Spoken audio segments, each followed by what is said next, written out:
Where there is a will, there is a way. This proverb has a lot of meaning when we come to think of it. Its essential meaning is that if you set your mind to do something, you can easily do it. So let's start today's history session. Today it is 6/11/2020. Have a wonderful day, my dears. The modern age in Europe, or the beginning of the modern age. This topic you have to learn in grade 8th as well as grade 9th. When you learn in grade 8, you have to keep in mind that similar topic you have to learn in grade 9. So give emphasis when you are learning. So the title, The Modern Age in Europe, or the beginning of a modern world. It may be, may not be familiar to grade 9 when you hear that, but when you enter into the content, you recall what you had learned in grade 8. Okay, so the content is, in this chapter, you have to learn about the Renaissance, the Reformation, and the Industrial Revolution. The content is similar in 8th and 9th, same content. So grade 8, you have to be careful when you learn this topic, and grade 9, you have to recall what you learned in grade 8. Okay, so in this session, I would like to share the information regarding Reformation. This session is regarding Reformation. Before that, you have to understand the periodization of history. Periodization means history is divided into 3 periods, that is ancient, medieval, and modern. Past to present, there is a travel.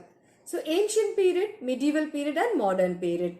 From the past to the present, to the modern, in between there is a transition period. Transition, it means change. Okay, so history is divided into 3 periods: ancient, medieval, and modern period. The speciality is each period has its own features, its own importance, its own changes we have to experience. So let's start Reformation. So when did the modern period began? That's a question. So in Europe, the modern age started in Europe in 15th century. Okay, so in India, modern period or modern age started in mid of 18th century. You know that it was a time of colonialism. It was the reign of British. So at that time in India, the modern age started. So in the world, it was 15th century. In India, it was 18th century. Okay. India's transition period was during the colonial period by the British. So now let's enter into Reformation. What is Reformation? The Reformation is actually a protest movement. Protest means against something. Protest means against the evil practices of the Catholic Church here. Okay, the Reformation was a protest movement against the authoritarianism and evil practice of the Roman Catholic Church. So certain evil practices were there at that time. The most important one at that time was indulgences. Indulgences means pardoning, the certificate of pardon by God. It was issued by the priest. Okay, that was one among the evil practice. It was not supposed to do by the priest. And moreover, earlier times, the priests were, the saints were living a simple life. They were leading a simple life. They were leading a saintly life. But later, the priests started to live a luxurious, wealthy, as well as comfort life. So, these aspects led to the protest movement against the Roman Catholic Church. It is known as Reformation. Let's understand the causes that led to the Reformation. Causes of Reformation.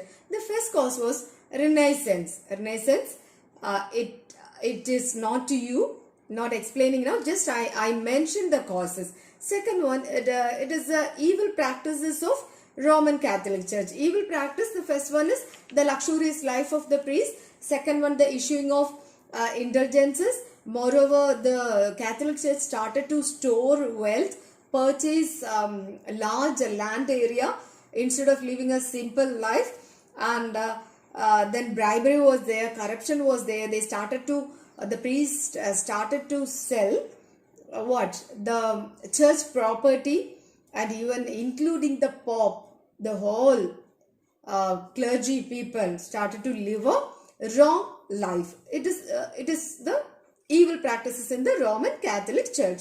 And the next and the third cause was the writings of eminent scholars. So who are the eminent scholars?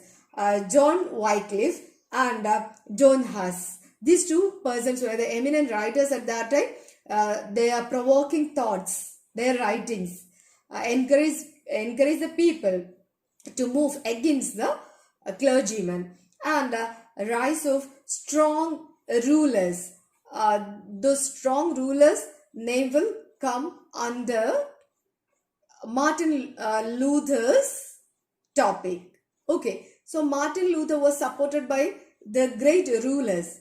When I explain Martin Luther, you will get that area. And the last point is rise of national consciousness. People, instead of believing in church, instead of believing in Pope, earlier times Pope was the authority. Later, people got the consciousness of nationalism. So they started to believe in politics, nation, and Pope was the only religious head. Pope became the religious head only. People wanted to be free from the papal control. Papal control means from the control of the Pope and the church. They were in need of rulers. They were in need of states. They were in need of nation, like that. And these were the causes.